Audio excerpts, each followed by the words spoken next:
keep it relatively short, given that we've been here for ages. What I think I'm going to do is I'm going to read two short pieces that relate to some of the things that other people have been talking about, and then have a brief discussion about recent forms of resistance that have been happening in London over the past 2 weeks. But I'm going to begin with a short piece I wrote for a show that's on at the moment called Objective Considerations of Contemporary Phenomena at MOT International, which is created by Cecily Farrow and John Bloomfield. And the title of this piece is 31 Theses on the Problem of the Public. I'm just going to read them out. 1. There is no more public space, only public order. 2. The police are the public, and the public are the police. 3. Public art is art that no one loves. 4. Public houses are boarded up unless they sell food. 5. Publicity is populist, but not popular.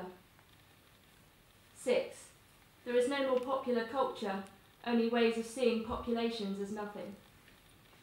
7. The public is a bourgeois concept. 8. The public has never existed. 9. The public has always existed in the shape of its absence. 10. There are no more public goods, only private interests and surplus populations. 11. Public opinion is a right-wing media construct, and as such it belongs to taxpayers and hard-working families who may or may not be the same thing. 12. The public of public order is a ghost, yet the violence of the police state is flesh. 13. The public are united in their opposition to austerity. 14. The public library has been closed. 15. Public sector jobs have been eradicated. 16. The social centre cannot hold. 17. Things fall apart. 18. The public is love in action. 19. The public is brutalised. 20. The public is unhappy. 21. The public belongs in the streets. 22. The public is in the streets. 23. The police are. 24. The public is. 25. A public school is a place that exists to generate the people who will employ those who will bash people over the head in the name of public order. 26. The public does not go to public schools. 27. The public owns nothing. 28. The public does not always coincide with the nothing it is supposed to be. 29. The public is a menace to public peace. 30. Peace, however, is also a menace to the public. 31. The public is a slow-moving riot. Okay, and now I'm going to read the second piece off my phone. And this is about freedom. In his recent paean to neo-asceticism, You Must Change Your Life, the otherwise quite reactionary European philosopher Peter Sloterdijk makes a curious little comment about pop music. On the one hand, he writes, asceticism has been despiritualised through its capture by sporting prowess and the celebration of sporting bodies. Similarly, pop music, which Sloterdijk describes as that devotio postmoderna, has informalised and commercialised whatever might be left of humanity's ability to lead a disciplined life, according to Sloterdijk. Pop music, and it is the strange beauty of Sloterdijk's description, interests me.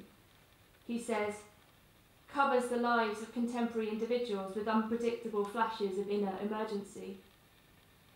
Pop music, by virtue of its ubiquitous distribution and generic address, washes through bodies in space and time, alerting us to the possibility of another life, but in an alarming way. The possibility of freedom announces it to us in the guise of emergency. Flashes of excitement are equally, and at the same time, flashes of panic and alarm. What does it mean if the highest pinnacle of the sounds of mass collective freedom are interchangeable with the sounds of negative heightened sensibility? We are daily surrounded by low-level emergency and terror. Please report any suspicious packages to a member of staff, in these times of heightened security, every pre-recorded encapsulation of pre-digested peril. The mechanised recorded female voice that is the sound of the city and its soft control finds her sonic sister in the dramatised emotion of high-beat, high-pitched, high-affect pop tracks that bounce from high street shop to car radio to gym to piped office music, an unending narrative that lacks intervals or conclusion. This soundtrack of freedom doesn't need absolute conformity or enforced sing-alongs in order for its message to be understood. It is the vigilant flip side of a deeper knowledge that all this is unsustainable. Pop music is in no way utopic. It is somewhere, it is everywhere, and it is now. But the now of freedom is also the then of slavery, and the to come of omnipresent immiseration. One could not say that the freedom performed and exhibited by pop music is illusory. It is real enough, just as the flashes of inner emergency induced by it are real, material forces that pierce the soul with an acute, unshakable force. We remember what it is to be gripped by this urgent intensity, where finitude and possibility collide in a swift adrenaline stab. A night out sharpens into lucidity. Music switches suddenly from background to foreground, announcing itself more as colour and shape than sound. If freedom announces itself through music as an inner emergency, what would it take to make it match up to the outer emergency we are constantly being shielded from by everyday recorded female-sounding voices? What would the outer emergency look like? What happens when the division between sound and music is dissolved once and for all? When sirens, shouting, and the crackle of fire are indistinguishable from high-energy love songs or dance anthems? When the sound of the police is simultaneously the sound of the destruction of the police? Pop music can be terrifying because it is the reminder of freedom, not the freedom that smothers, the fake freedom that depends upon fear for its continued uncertain survival, but the freedom that announces itself in the form of terror and uncertainty. Okay, so I wanted to just explain a little bit about why I'm working on this concept of the public. And I think basically for the past sort of 4 years I've been doing a lot of political work around defending protesters in particular, especially since 2010 when there was a series of mass arrests in December of that year after the sort of destruction of Millbank, and then a series of other protests which became increasingly more and more police, and the police became increasingly violent and dangerous. And one of the charges, well, the charge that they were using, and they've recently used it again in a recent protest I'll talk about, was violent disorder, which is the second most serious public order offence, which has a maximum 5-year jail sentence. And I went to a lot of trials, and I sat and I thought about who the public of public order was. And it occurred to me that there is no public there. There's a ghost public that belongs to the state, because the law can't directly say we're doing this because we can, because we're the state, because we're the law. It needs a proxy, it needs a kind of ghost public to filter itself through and pretend that this is being done in the name of this other public. It also relates to one of the founding statements of the of Peel, who founded the Metropolitan Police, and his very famous quote where he said, the police are the public and the public are the police, and he's playing on a shared etymological root of the word. And I think we see in this period where we have basically, to all intents and purposes, the kind of final demolition and erosion and destruction of the welfare state. So any sort of notion of what it might mean to defend a public or support a public in the form of public goods and public services and benefits and welfare and all of those things. And all you have left then is public order. All you have left then are the police, the law courts, and the violence that David was talking about. And I think it's a very, obviously, very worrying situation. And I want to talk a little bit about the types of violence when we talk about violence, what we really mean by violence. Violence is a usefully ambivalent term for those who govern us, because it doesn't straightforwardly make a separation when you just use the word between violence against people and violence against property, which is a kind of distinction that David also talks about elsewhere.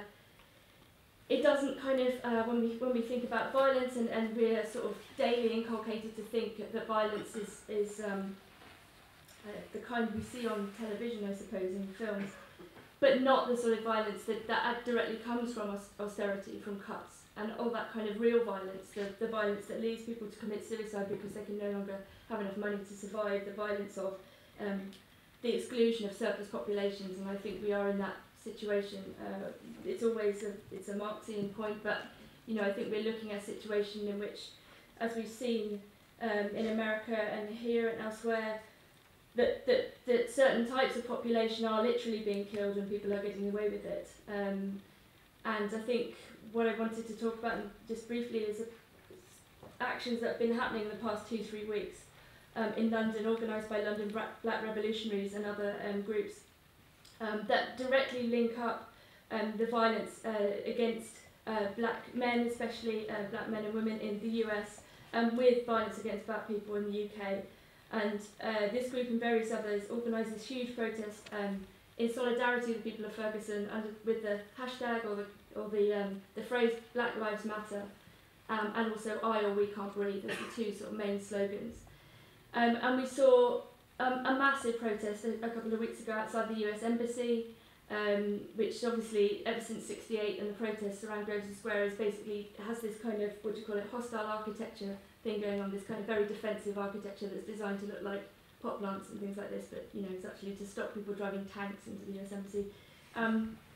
And we saw people taken to the streets in a very exciting way, a very militant way, and a surprisingly organised way, given that it was an unscripted action. And I think even more interestingly, recently we saw about, just over a week ago, I think, protests at the Westfield shopping mall. And I highly recommend protesting in shopping malls. It's very Ballardian, and it's also much warmer, and you can listen to pop music and think about emergency. And it's quite exciting. And unlike Ballard's final vision, when he writes Kingdom Come, and he does talk about politics in the shopping mall, but his image is more of a sort of sports fascist organisation that sort of circles around a Westfield type shopping mall, something like a kind of EDL type group. And unlike this, we saw many young, militant, mainly black men and women coming together to protest and perform this die-in in Westfield. And it was incredibly moving and very fast moving. And a lot of it depended on people kind of getting through the security barriers that they'd already put up by not acting like protesters, whatever that meant, because the security guards were stopping anyone they thought looked like a protester. And I think part of the reason for holding it there, speaking to the organisers, was precisely that this is the place where young people hang out. This is, if we talk about there not being any public space, what does that mean? That means that there's only commercial, private space. And this is where, in a sense, it makes more sense to protest. It makes more sense to protest in Westfield than it does to protest outside the US Embassy, because there are more people there. We got people joining in the protests who are shopping. We got people working in shops to join us, to join the die-in, and you had this, incredibly sort of strange but really sort of beautiful protest where people were running around the shopping mall, being chased by security guards. And also it's very revealing if we want to think about some supposed separation between kind of commercial security, let's say, and state security. I mean, the police were there too, en masse. I mean, it's very obvious that even though Westfield is privately owned and they have their own private security guards, the police will, of course, step in the moment there's any threat to property in that sense. And I think one other thing I just want to mention, I mean, we have to also note that, that people were kettled for an extremely long time. In '76, people were in fact arrested once again for violent disorder. And I think one of the changes we've seen in kind of tactics of the police is because it's very, very expensive to actually take people to Crown Court, the whole jury and so on. What you do is you charge people, you mass arrest people. They commandeer buses from TfL to carry everyone off and take them to police stations all over London, and we have a race then to work out where people are and get people to the police stations to do arrestee support. And they will always take them to like really obscure places like Sutton. Maybe someone's from Sutton, maybe it's not obscure if you're from Sutton, but it's quite far away from other places. And I think they have this kind of sense of like this weaponisation of space and time. They can use geography against you, but what we have is a form of organised network which is online, I suppose, which we can use to get people to go to these places and to try to give people support, and ensure that they don't speak to the police and that they will, get the right legal support. Yeah, and I suppose just one point I wanted to make, just in relation to what David was talking about in terms of these heavy goods, these big things.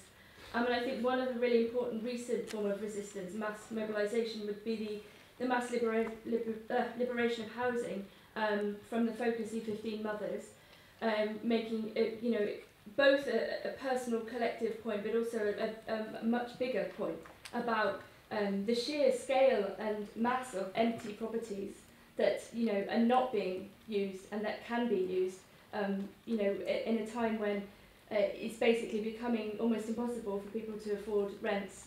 Criminalisation of squatting. We've seen that real kind of erosion of even access to empty places. And I think it's going to have to be on that mass scale. It's not going to make sense to liberate just one building. It's going to have to be, every empty building. Maybe we identify where every empty building is. Everywhere that's being used as a sort of, asset for someone who doesn't live there or something. I think that work's going on. I think it's really important because it points to a kind of a series of limits and a real material sense of what exists. How we are to understand the relationship between public and private space, and how you can, on a mass scale, relate to those spaces, even though they are supposed to be private and protected and so on. And I think just one final thing I want to say about limits, in this kind of thinking about freedom and what it means to understand where the limits of the state are. And I think that came in the 2011 English riots, where, after about 2-3 days, it was very clear that there weren't enough police to control the riots. And I think that's that, if you want to talk about when imaginary horizons are altered by real material shifts, I think it's in those moments where you can see that the state is not this infinite, all-powerful thing. It may try to hurt you, of course it has the monopoly on violence, of course it will punish you, of course it will try to take you to court and put you in prison, but it's not infinite. And I think, when we think about despair and not being able to resist, I think it's because sometimes we think that the scale and the extent of control somehow goes beyond any boundaries, and I just want to say it doesn't.